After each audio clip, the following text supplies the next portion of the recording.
Hello adventurers, and welcome back to my channel. Today we're going to be answering some of your burning questions that you've been asking me for a while. But I don't want to just do it here in one location. Let's spread it out over a few different destinations. Let's go.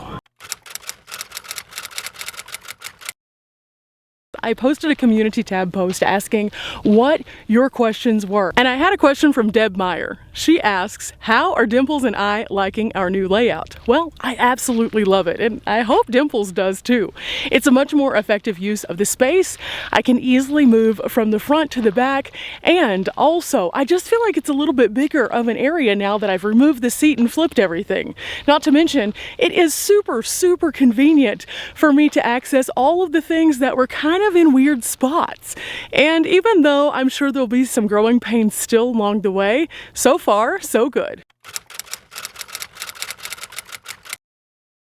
The most popular question I am always asked is, how many pairs of sunglasses do I actually have with me in my van? My answer to that is that I have a lot. Although I will say it's a sad day because we became one less today in the filming of this video. Womp womp womp. Sad panda. And also in reality, a lot actually is more because some of these are interchangeable. So altogether, we're gonna count this as one pair, even though it really could be 5 pairs. For those of you who are wondering, these are my snow ledge glasses. These are great for snowboarding and skiing, but also for mountain biking, which is why I got them, so I can wear them when I'm riding my e-bike. But let's get back to the point. How many pairs do I really have? I keep each one of my pairs of sunglasses in these particular cases, so let's count the cases. Counting these, we have 1, 2, 3, 4, 5, 6. We have more to go. These 3 loose pairs fit on my front dash so that they're easy to access at any time. So that makes 9, 10, 11, 12, 13, 14, we're gonna be here a while, guys. 5 more makes 19. This makes 24. Oh no, we're crossing the 30 mark. This makes 30. And we'll throw in one more for good measure. 31 pairs of sunglasses at any given time in my van. But you might be surprised because that's not all the sunglasses I have. At base camp, I keep a rotation of my nicer sunglasses usually because I don't want to have them out and about. Something like this is fine because it's made out of plastic, and if it breaks like that other one did, I don't necessarily mind so much because, you know, it's plastic. But my nice sunglasses I don't want to break. So I typically use them for special occasions only. So we probably have another 10 pairs of sunglasses at least at base camp. So to answer your question, I still don't know. But I hope this puts it in a little bit better context because there's a lot. Okay, my next question is one that hits home a little hard right now. You may have seen me post that I have been under the weather, and fortunately for me, I have been at base camp to kind of ride this out. However, the question is, what do you do when you are sick on the road? And I have been super fortunate that I haven't had to do too much of this because I stay pretty healthy. I really am proactive about making sure that I'm drinking tons of fluids, and as I'm out and about adventuring, if I start to feel a little sluggish, I just take a day. And so I think that it's really important to kind of listen to the cues of your body, and if you do that, you avoid a lot of the overall bigger sickness that's out there. Now, I'm not saying that's for everyone, but at least for me. But whenever I have been sick on the road, I pretty much just find a campsite that has some amenities and I post up. And the reason why I find a campsite that has some amenities is just in case I need the facilities, they are there. Usually in the instances where I am not feeling well, I'll go pick up some soup, or I will just like have some food that I already have in my van that's comfort food, and then I'll do what you normally do at home. I'll hydrate, I'll lay down, I'll try not to work, and I'll just take that time for myself. I never try to push through whenever I am not feeling well to keep going, because I think that ultimately that ends up being much worse. Now, if I were in an emergency situation and I needed to push through, I could, but most of the time I move at a slow enough pace where it's not of urgency just to get on the road and go further whenever I don't feel well. So I try really hard not to physically be in transit while I'm not feeling good. I hope that's helpful to you guys. Take those times to just like sit down and just be. It's okay. Now, if you are feeling really, really bad, make sure that you also have a safety buddy who knows where you're at while you're doing this so they can check in on you. I think that's just important anyway. I personally travel with all of my medical supplies, so I have a thermometer, and then I have some just like basic cold medicine, basic flu medication, some Theraflu, stuff like that, already in the van. So I try to avoid having to go and seek those things out. I learned that whenever the pandemic started, a lot of those things were not available, and so I got a little bit just to kind of sustain me in the van just in case. And I encourage you guys to do that too. Now for this question, you guys have asked me, is it hard to date on the road? Now, I understand this is going to be a very specific topic for a very specific group of people because a lot of people who are traveling don't care about dating. However, I have found that van life is what you make it. So if you are looking to find dating relationships on the road and you're willing to work with the parameters, it's not hard. It's all about networking with people who understand what it is that you do. Whenever I first started out traveling, all of my friends were sticks and bricks people who had no idea why on earth I would give up that to move into my tiny little van here and hit the road. So it did make it a little bit more complicated at first, just having people to be able to comprehend what it is that I'm doing while I'm traveling. And so for the longest time, I was just like, you know what, rather than having to explain this time and time again, I'm just gonna not. And I think I can be okay with that. And from that, I got a lot of growth, personal growth, which I think was super important. However, whenever I did decide that I did want to kind of dabble into dating again, I was approaching it from a different perspective, fully understanding that people who don't do what I'm doing won't have an understanding. So I am going to have to put the training wheels on and show them, and then accept the fact that they might not ultimately just be super excited about that. And then also on the road, you can meet people. And so I think that it's really important for you just to realize that you are going to be able to do whatever you would like to do. You just kind of have to play with the puzzle pieces to make it work for you. If you're interested in dating, there are singles groups out there. There are caravanning groups out there. There are meetups out there where you can meet other nomads if that's what you're interested in. Or if you are interested in finding someone who has that stability of a sticks and bricks, you're just going to have to understand that if you want that, you're going to have to kind of spell out the parameters for them. And they're going to have to be okay with the fact that you are nomadic. And if you can find someone who is, then it'll work out great. Remember guys, people are in our lives for a reason, a season, or a lifetime. So don't expect every interpersonal relationship to be the one. I think that that's really important also, because sometimes, especially when we're in such a free moving lifestyle, we tend to get a little bit more invested sometimes. And when we do get invested, it's more of a letdown. So don't let yourself do that. Remember, not everybody's at the same place as you are whenever you're on your nomadic journey, and have some patience with them to put the training wheels on, and you'll be fine. I also get asked this one, am I ever going to stop traveling? I don't know. I really don't. At this point, no. I have no intention of stopping what I'm doing. I'm very pleased with my life as it is. I have learned, I have grown, I have been to so many cool places, and there are so many places left to go. So as of right now, no, I'm not going to stop. In fact, I want to expand my travels. I want to eventually go abroad and be able to deep dive into some of those places, especially the history. I think the brain wrinkles there would be fabulous. But to answer that question, no.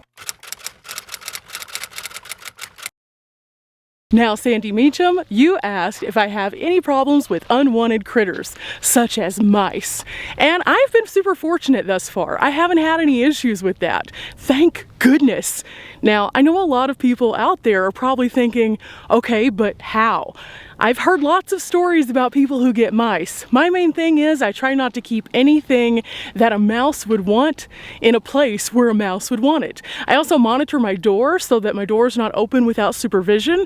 And a lot of times I'll close my vents also whenever it's nighttime because I don't want anything in there. I have a fear of snakes crawling in my vents. So it also probably is a deterrent for mice. space. But I would definitely say to do those 3 things because it's definitely helpful. And also, whenever you're in areas that have washes and things like that, try to avoid parking right next to any kind of low-lying brush. Okay, for this question, guys, I'm at Schoolypalooza right now and I'm in my van because it's so windy, but Canadian Chick asked, have you ever put together a map of the places that you've reviewed, like campsites and attractions? Now, fun story about this, guys. I actually do have a scribble map that is available in the description of all of my videos. I am, however, a little bit behind, but if you go to the scribble map, you can find all the different places that I've been, and it connects you to the different videos, gives a few thoughts, and eventually I'm also going to link some connecting materials to that to make it a little bit easier. So I am working on that to be a resource to you guys, but in the meantime, I'm a little bit behind, so bear with me. Now my next question comes to me from VS and asks, don't I want to have a dog like Riley's on the road? Now I've tackled this a few times on my channel previously. However, with that said, today we're going to tackle it one more time. No, I do not want to have a dog on the road, and I have a variety of different reasons for that. Currently, I am in my van on my bed, and whenever I am here, I take up the amount of bed that I have. Visually, you might see right now I am in the back of the van, and this kind of gives you a true idea of the space that I have. Right here is literally my shelf, and it sticks out a little ways from the wall, so I only have an aisle that's about this big. In my floorboard here, I have a slightly larger space, but it's not really a fair space for me to share with a dog. I also sleep on the entirety of my bed because I cut it just for my body size. So unfortunately there wouldn't be a great place for a dog to be. Not to mention, you can see I don't have insulation, nor do I have any kind of roof vent or anything like that.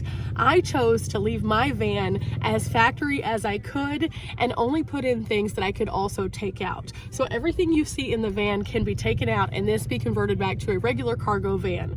Because of that, I don't feel comfortable leaving a pet in my vehicle at any point in time. Not to mention, as I traveled with Riley through the Pacific Northwest over the summer, I started noticing just how many places dogs are not allowed. Now, I personally am on an adventure in my life where I want to see as much as I possibly can, and so I don't want to be limited by anything. So I don't want those variables along the way. So although companionship could be great, it also doesn't outweigh the things that it comes with, unfortunately for me at this time. So as many people who have asked me this question, no guys, I'm never going to have a dog in the rig as long as it's this rig probably. I don't foresee myself traveling with a pet ever just because of the added responsibility, but you know, if I were to have a much larger space, maybe that would change in the future, but as of right now, nope, sorry. Okay, for our next question, Janet has asked, I see that your parents are supportive of your travels. I was wondering if in the beginning, did they have any reservations about you traveling alone? Absolutely. I think that whenever I first started out, especially because I started out in a tent, it made it a little bit more difficult for them to be super excited about this. However, in time, they started to embrace what it is that I do and really be supportive of it. And it's a little bit bigger than I think what they thought it would initially be. I've been on the road now for about 6 years and I have so much support, but the tent did make them super hesitant. So the van makes them a lot more comfortable. Now this next question actually goes hand in hand with another one that I've already answered, but I wanted to circle back to this one because it's kind of a little bit of a different dynamic. This one comes to us from Missy, and she asks, would you consider being or having a relationship? Would you continue traveling in your van with that special someone, or would they have their own van? Or would you agree to come together in one van? I've seen many different YouTubers share their dating situations and lives. What are your thoughts?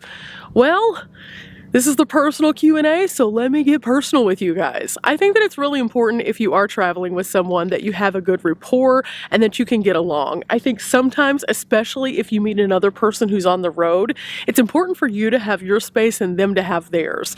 Now, in a home or a traditional sticks and bricks, if you're living together, you can go to separate rooms, but in a van, you really can't do that. So there has to be a really good understanding of that space, and I wouldn't encourage people to move in together unless they do have that. And so me personally, I think that I would prefer to keep separate rigs. It also comes in handy. If you think about it, there's a lot of couples who do travel separately and be able to go out and adventure a little bit on their own and then come back together in a centralized place. Also, it allows you to have a secondary van to park in a place if you are traveling together, so you can always keep your spot. And then something that a lot of people don't think about whenever they move into this lifestyle is the bathroom. Now, if you are traveling together and you're in one vehicle, then that means you're going to have to get over all those weird things that happen behind the closed door of a traditional sticks and bricks in a bathroom. You don't usually have that in a van. Small spaces don't have privacy. So if you travel in two separate vehicles, you can turn one of them into your bathroom. And even though that means you have to get out to go there, it does give you the privacy. Not to mention, two refrigerators mean that you could have one as a refrigerator and one as a freezer, so you could have more options. So I think there's a lot of good things that could come from a relationship on the road having two vehicles, and that's my thoughts. Wolfie Stardust asked what kind of snacks are my go-tos when I stop off at gas stations or truck stops, and I'm a salty sweet kind of gal, so I typically pick up one salty and one sweet. My sweet of choice usually, and not always, but usually is something like a Reese's peanut butter cup. I love those, they're so good. But then I also grab like a little chip or something. Now the reason why I do a salty and a sweet is because as I'm driving the vast abyss of wherever that I'm going, I want to make sure that I have both of those kinds of cravings covered, because sometimes you're going along and you just have this urge for something that's kind of a salty or a sweet, or maybe a salty and a sweet together. So that way I am good no matter what. Now guys, this next question comes to us from Aisha, and she asks, I'm always interested in how you find good, safe places to stay cheap or free. Specifics, please. So I've done a video about this previously, about how that I look for sites. I have a few apps that I use. iOverlander is a big one for me. Free Roam also. Sometimes The Dirt, sometimes Campendium. Those are all really good. And occasionally I will use freecampsites.net. Now what I do whenever I find these sites and I start combing through them, as I look in the area that I want to go, I find all of the different pinpoints in that area that could be of interest to me. And whenever I do that, then I click in and start really deep diving and pulling the map in. Now, one of the things that I have learned is if you find a site on iOverlander, if it's on BLM land especially, typically you can find out from that bubble few more campsites that might be of interest also. They might not always be reported on those maps. So the first thing I do is I read all the reviews. Reading the reviews is so important, guys. It's going to tell you what the last people that were there thought about the site, if they had a good or bad experience, what overall their impression was, and sometimes they will leave you photos. Photos can be so handy, especially if you're in a larger rig, because then you can place, can I fit there? But in a smaller rig, the photos are just like a hidden bonus on if I can see the terrain is kind of weird or something. However, after I read through all of that, I'll drive myself to the site, and then before I set up a single thing, will look around the perimeter. I check everything. I look to see if there's trash there, if there's weird stuff that makes me uncomfortable, if a neighbor's too close, if I hear noises that kind of give me the heebie-jeebies. And if any of those things exist, I move on. If they don't, I'll stay there for the night. That's kind of how it works. And as you're on the road more and more, this just becomes so much easier for you. When I first started out, I was petrified. So I understand the hesitation of getting started, but what I can say to you guys is if you're using the apps, from that, you will be able to build enough base and confidence to move forth as you go on. And I think that that's going to be the most helpful information that I have for you.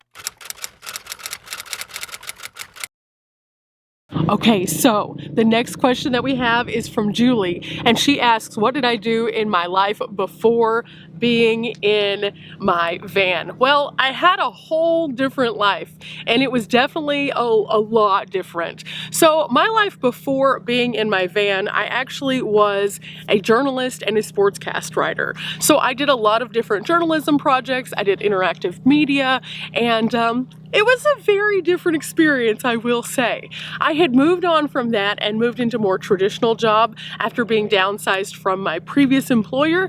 And so I was kind of like in this weird like limbo land. I took a job with the company to get me back in sports. I traveled with them for a while, and in doing so, it reinvigorated my love for travel. It's something I'd always wanted to do. So I found a way after that job had ended to do it on a more full-time scale. It took a while to get there, but I took the skills and talents I had learned at all of my different experiences along the way, and that's what brings me to the place that I am in currently. Now, this kind of goes along with another question that people ask me very frequently. How do I afford doing what I do, and what do I do for a living?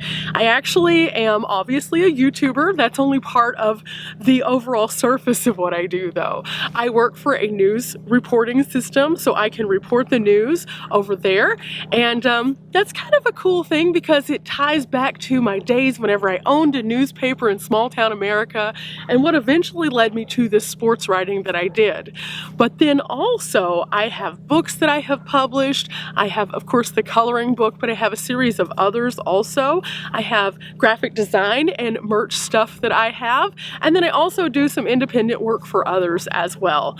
There's a bunch of little moving parts behind the scenes, and you know, YouTube is just one of those facets. I always tell people who are wanting to do this lifestyle that it's important for you to find what you're already good at, what you have skills in, and find a way to adapt it to being on the road. I think it's so important that you do something that you're already passionate about and just find a way to make it work for you instead of trying to squeeze yourself into a box just because somebody else does it. So again, I hope that addresses all of those questions.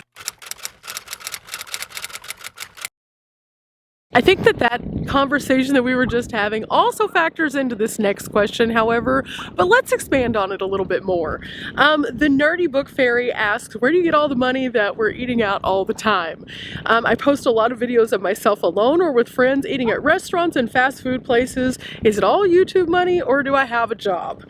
So I think that everyone has the ability to do a lot more things than they actually realize that they do. A lot of times whenever I am eating out, yes, I am eating out because I'm on the road, and why not? Part of my joy of my travel personally is getting to experience different places at different kinds of locations and places to eat and seeing the fabric of what makes communities communities. So that was something that I allotted into my budgeting whenever I first hit the road, and I've kept that as a common thread as I've kind of gone. Now I know that everyone has a different amount of money that they have to spend every month, and so sometimes we can't do those excessive things, but finding the things that bring you joy and budgeting them in and finding a way to make them work is very important. So although I do have all of these streams of income to bring in money so that I can do these kinds of things, I also allocate that money specifically for those things instead of doing some of the other things that I could be doing.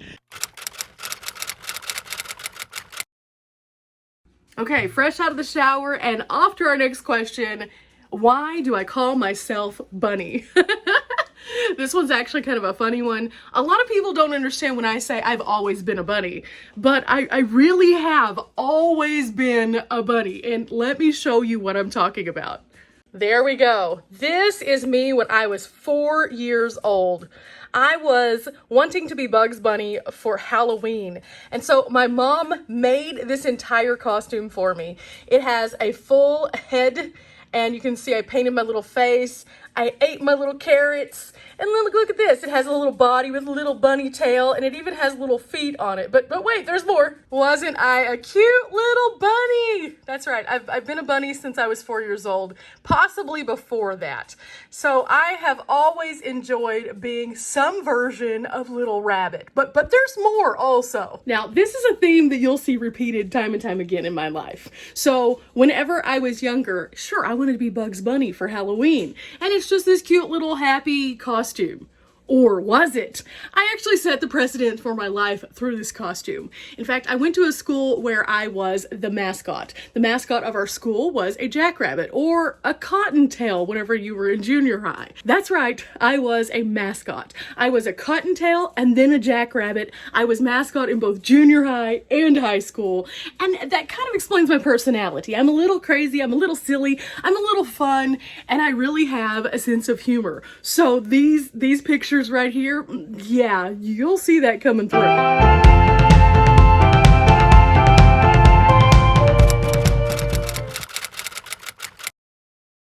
As we're moving around camp, the next question comes in from Joyce, and she asks, have you always made friends easily? Pretty much. I'm a pretty social person, so if I'm in a setting, I can usually find some common thread between me and somebody, and before we know it, we're having a great conversation and pulling away as friends.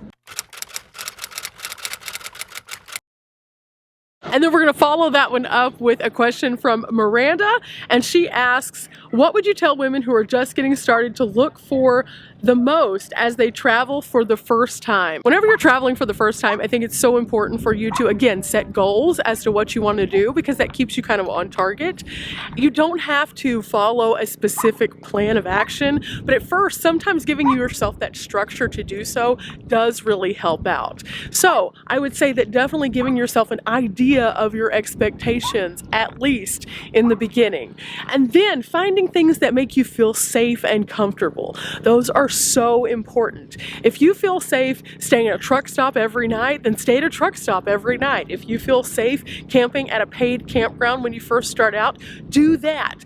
Don't force yourself into something that is uncomfortable to the extreme of you being afraid to do it and therefore dropping the initial goal.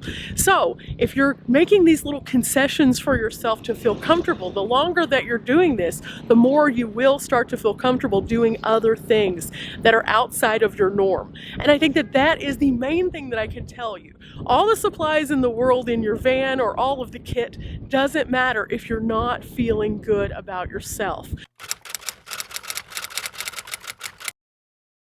What made me start van life? Well, initially I didn't start van life. That's just the whole thing. My goal of starting my travel channel itself here was to encourage people to get out and live life more fully and find experiences that made them happy. And I started that in a tent and a tiny car. So initially, whenever I started out my journeys, I was in a much different scenario than I am currently here with Dimples. However, along the way, it just made sense for me to have a vehicle that I could stay contained in. Some of the places I was going, I couldn't stay because I was in a tent, or I didn't feel comfortable staying because I was in a tent because of like bears. So my van journey is kind of a little bit different scenario than a lot of people. It was more so of a convenience and of a ability to be able to do more things. And so for me, moving into a van actually just kind of made sense. Now, what started me on the tent journey, that's a different story. The tent journey actually began because I had worked so much for so long, and I'd kind of gotten to a place where I felt kind of burned out. And I kept seeing all of my friends from back home doing the same things over and over and over, and then going to a different city and doing the same things over and over again. And I thought, there has to be more to life than this. When I took the job that I referenced earlier in the video about traveling with the dunk contest and going to a different city every 2 weeks, I was seeing amazing things that I would have never personally seen if I would have stayed in my traditional sticks and bricks of existence. Being out on the road, even though it meant flying to places and staying in hotels, brought so much joy to me because it gave me so many new life experiences. And so I wanted to find a way to take that, but put it on a budget. And that budget happened to be a tent and a car. And so I would work a little bit and then I would hit the road. I'd work a little bit and I'd hit the road. And the more that I did that, the more I realized the vast amount of things that I had never even seen or heard of as I was traveling down the road. I was seeing beautiful landscapes that weren't in any book that I'd ever read before. I was going to parks that I'd only dreamed of being able to go to and seeing animals that were just a vision in like a movie previously. It really broadened my horizons this time in the tent. And so it made sense for me to continue doing this and sharing these adventures in hopes that those who can would see this and be inspired to go out and do things too. I think that it's so cool, all the new brain wrinkles that I've found in the past 6 years, that if I would have stayed in my traditional state of being, of what I thought I needed to be in at that time, I would have never experienced or seen. And so I think that for me, it was a personal journey for doing something bigger and different and trying something new. And so I've made it a point to, on my channel, constantly update you guys with new places to go, new brain wrinkles, new fun things, and great stuff that can be helpful to us all. My channel isn't about the van, it's about the journey. We can all have a journey, whether we're in a van, in a tent, in an RV, in our car, just going to a museum on a random Tuesday. It's about the life that we live. So I'm hoping that from today's video, you guys get a little chance to see into my life a little bit more, see some of the funny things, some of the personal things, but also see that the reason I exist here on YouTube isn't because I want to live in a van and exclusively just be a van channel. It's because I want to show you guys that there's so much to life out there, and I'm hoping that through whatever method that you choose, that each one of you decides to live life a bit more fully. Until next time though, guys, remember, we're not here for a long time, but we are here for a good time. Bye guys!